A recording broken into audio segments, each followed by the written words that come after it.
여러분 안녕하세요. 제가 아토피 관련된 영상을 올린 지가 한 10개월 전이더라고요. 아토피에 관해서 정보를 얻고 싶어 하시는 분들이 댓글을 남기고 의견도 많이 주셨어요. 그래서 영상을 올려야지 했던 게 지금 이제 비로소야 조금 찍을 여유가 생겨서 카메라 앞에 서게 되었는데요. 제가 처음 영상을 올린 거에 비해 지금 피부가 많이 호전됐거든요. 이게 완치는 아니에요. 저는 여전히 목 부분도 약간 까슬까슬하고, 그리고 또 이 팔 접히는 부분, 다리 접히는 부분, 또 겨드랑이 이 라인도 약간은 아직은 병변이 남아있어요. 그래서 제가 막 크게 그 처음보다는 크게 호전은 됐는데 아직은 뭐 사이퍼렌을 복용하면서 지내고 있는 정도이고요. 그동안 이제 제가 어떻게 병을 이제 치료해 왔는지 그런 내용들이 이제 궁금하신 분들이 되게 많으신 것 같더라고요. 특히나 대학병원을 가는 것이 아직은 어떻게 시작을 해야 될지 잘 모르는 분들도 많으시더라고요. 제가 아토피가 임신, 출산, 육아하기 전에는 심하지 않았거든요. 그래서 저도 저의 병이 어떻게 관리를 해야 할지, 원인이 무엇인지 그런 거에 대해서 아무것도 모른 채로 한 20 몇 년을 살았어요. 근데 이제 병이 터지고 나서 제가 제일 먼저 한 일은 한의원에 가는 거였죠. 왜냐면 저도 스테로이드를 거부감을 좀 느꼈어요. 왜냐면 워낙 그런 이야기들이 많잖아요. 스테로이드는 몸에 쌓인다. 그리고 언젠가는 이게 터져 나온다. 스테로이드가 뭐 듣지 않는 순간이 올 거다. 라는 이야기를 되게 많이 들었는데, 그러다 보니까 양방보다는 한방 쪽으로 이제 기준을 잡고 천천히 진행해 보자라고 생각을 했는데, 생각보다 그게 참 진행이 조금 어렵더라고요. 네.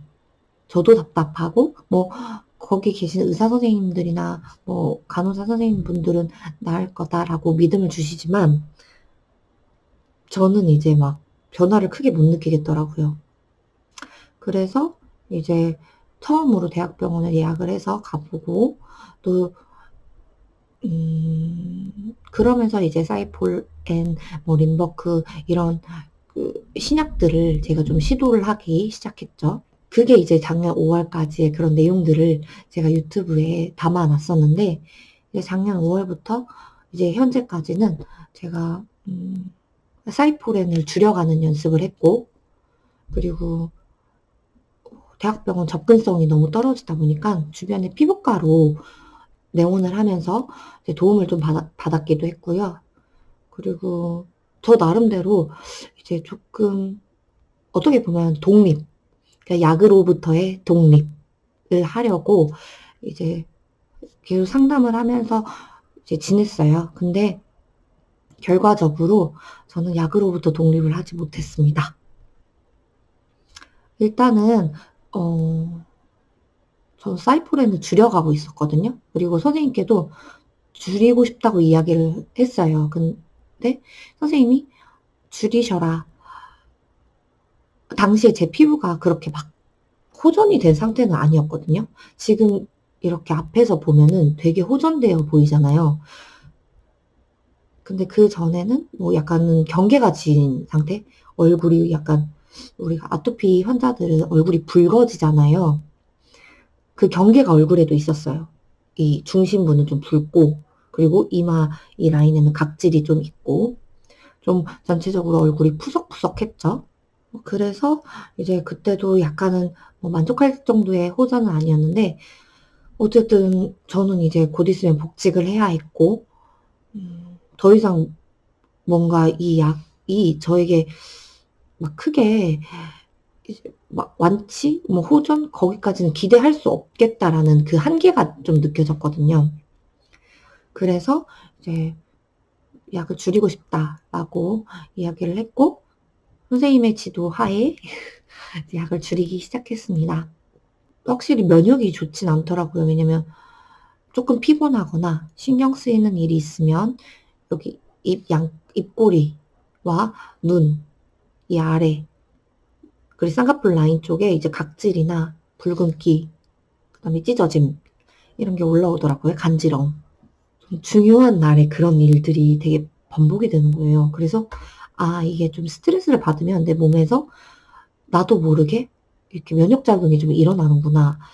이런 걸 좀 알게 되었고, 그러다가 이제 피부과를 다니면서 뭐 광선 치료 처음 해 봤거든요.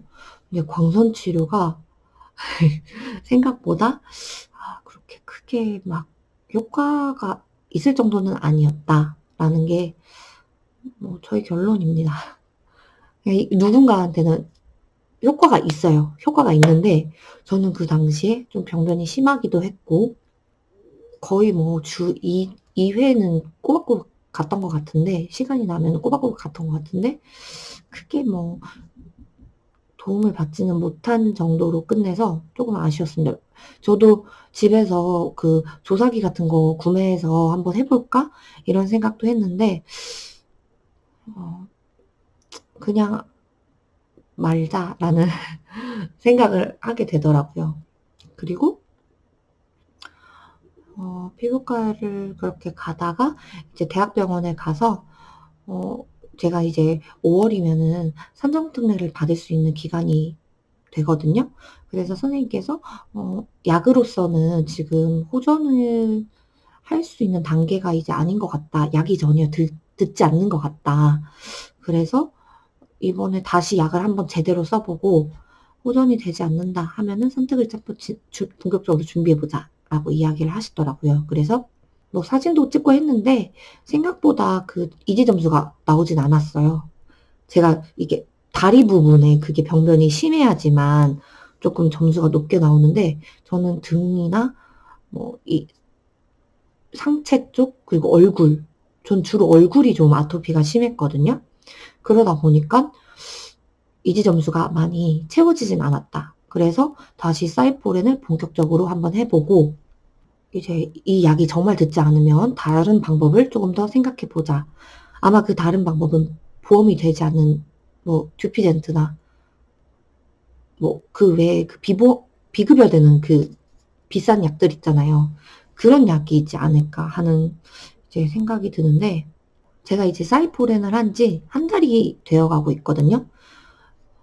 근데 제가 이 사이포렌을 시작하고 나서 뭐 지금 뭐 작년부터 계속 시작은 해왔지만 지금이 가장 제 피부 톤이나 이런 피부 결이 가장 이 약을 먹음으로써 좋아졌다라고 이야기하고 싶어요. 왜 그런지는 모르겠어요. 근데 제가 지금 하나 추측하고 있는 게 있어요. 제가 사실 지금 마운자로도 같이 하고 있거든요. 뭐 한간에는 이 마운자로가 간의 염증을 좀 줄여주는 역할을 한다고도 이야기를 하더라고요. 그래서 이게 지금 그 약발로 인해서 시너지를 받는 건가? 라는 생각이 들 수밖에 없는 게, 제가 지금까지 사이포렌을 복용하면서 이 병변을 확인을 했잖아요. 그리고 그 병변이 이제 제가 유튜브 영상도 남기고 했는데 그 어느 때보다도 피부가 정말 좋은 거예요. 그래서 그게 시너지가 좀 있지 않나 하는 게 이제 저의 그냥 추측이고, 그리고 요즘은 이제 뭐 사이포렌을 정말 규칙적으로 꼬박꼬박 먹고 있고, 원래도 그랬지만 꼬박꼬박 먹고 있고, 그 외에 뭐 오메가3나 비타민이나 달마지유랑, 요즘은 야채를 많이 챙겨 먹지 못하기 때문에 뭐 양배추랑 같은 것도 지금 먹고 있어요. 그래서 이제 부지런히 약 먹는 것도 이제 같이 병행을 하고 있고요. 그리고 제가 이전에 이제 사이포렌 부작용에 대해서 말씀을 드렸잖아요. 뭐 약간 위경련 같은 현상이 좀 있었다고. 근데 사이포렌 부작용을 제가 곰곰이 생각해 보니까 일단은 살이 찌는 거, 그다음에 이제 털이 많이 자라요. 그 전에 제가 처음 처방을 받았을 때 약간 그런 부작용이 있다고 얼핏 들었거든요. 근데 확실히 제가 다리털이 거의 없는 사람인데 다리털이나 이 팔 쪽의 털들이 어쨌든 몸 전체적으로 털이 좀 많이 자라는 느낌? 많아진 느낌이 들어요. 그리고 식욕이 좀 좋아진다? 그래서 좀 살이 좀 찐다? 네, 그 정도가 이제 뭐 부작용이라면 부작용이 또 될 수 있는 것 같아요. 제가 아토피가 심하다 보니까 주변에 이제 아토피를 가진 사람들이 많이 눈에 띄더라고요. 그래서 이제 나는 이런 식으로 치료를 했다. 그리고 제가 가장 강조한 거. 무조건 대학병원을 일단 한번 가라. 그리고 두 번째는 알러지 검사를 해봐라. 그러면 어느 정도 원인이나 방향은 정해지거든요. 근데 우리가 아토피라는 게 진짜 전문가들이 많아요. 그러니까 이런 걸 해서 좋대. 저런 걸 안 해서 네가 지금 피부가 이런 거야. 이러면서 전문가들이 진짜 많아요. 저도 이제 어렸을 때부터 그런 걸 들어왔어요. 그러니까는 너무 질리는 거예요.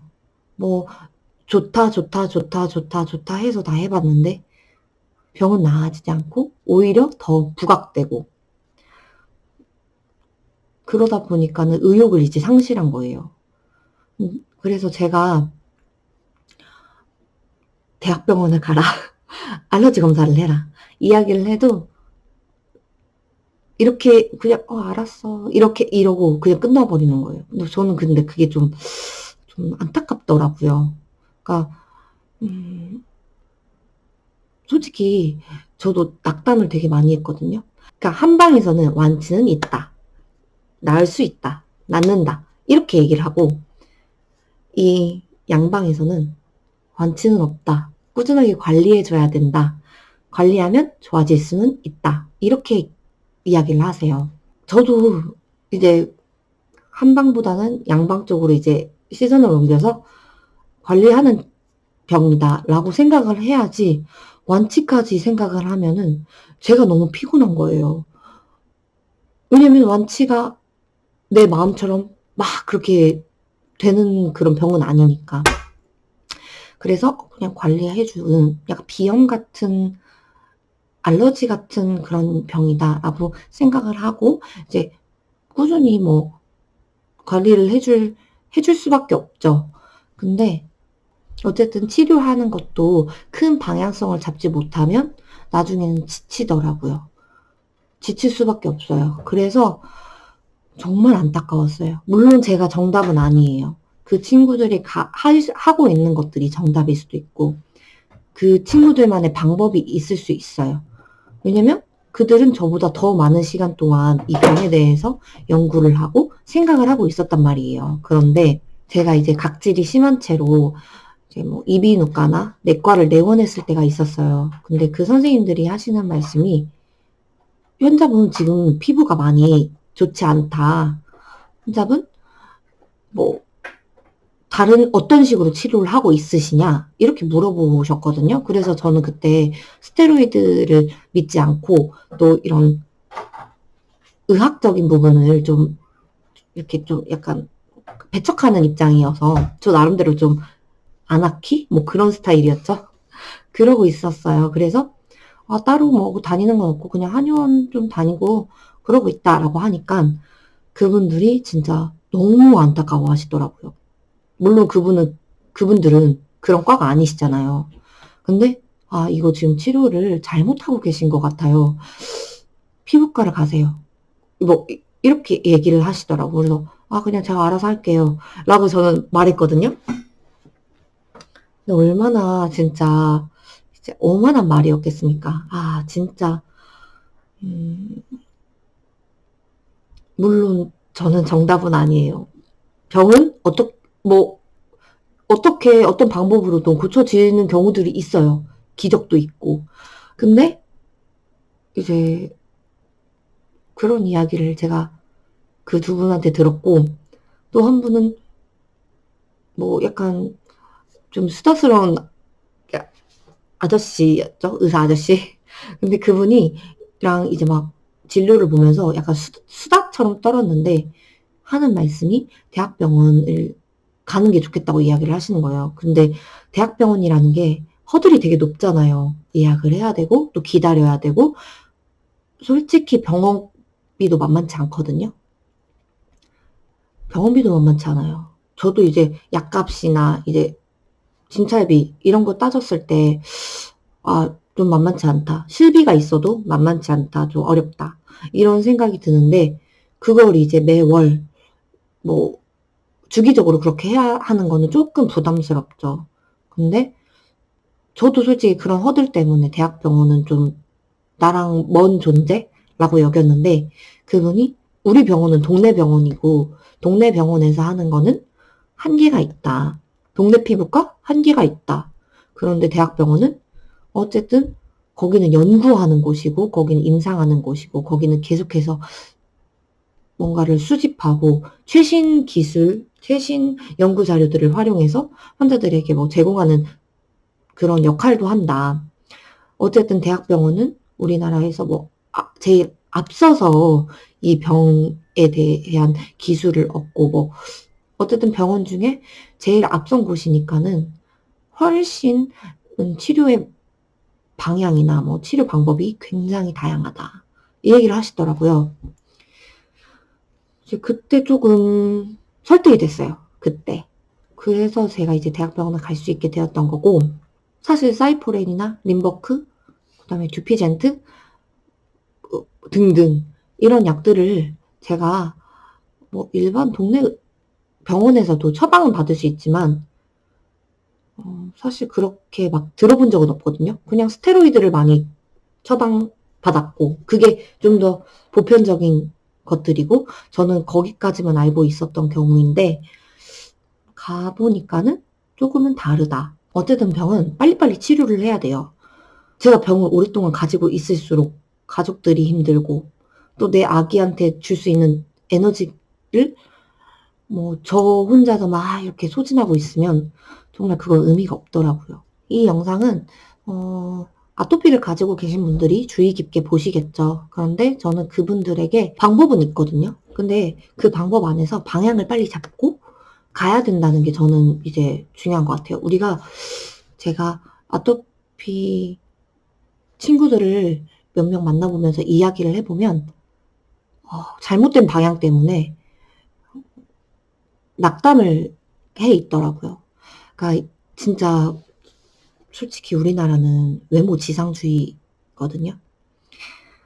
내가 아무리 당당해도 저도 이제 뭐 개의치 않아. 뭐 내가 아토피가 있어도 뭐 난 상관없어. 살아갈 수 있어. 뭐 이렇게 생각을 했거든요. 또 그렇게 행동도 하고. 근데 생각보다 외적인 게 우리나라에는 굉장히 중요하고 그리고 이 외적인 모습을 불편하게 여기는 사람들도 꽤 있어요. 그래서 저도 그런 것 때문에 솔직히 가장 좀 한참 심할 때는 집에 좀 틀어박혀 있거나 사람 없는 시간에 뭐 아기를 데리고 산책을 나간다거나 그랬거든요. 약간 은둔형으로. 그런데 나는 원래 그런 사람이 아닐 줄 알았는데 은둔하는 사람이 아닐 줄 알고 또 사람을 피하는 사람이 아닐 줄 알았는데 그렇게 되더라고요. 그러니까 저는 이 영상을 보시면서 내가 치료를 어떻게 해야 되지? 아토피는 대체 어떻게 이렇게 해야 되지? 뭐 이렇게 고민하시는 분들이 굉장히 많을 거예요. 저도 그랬거든요. 물론 답은 없어요. 그리고 저도 치료를 지금 계속 진행 중이에요.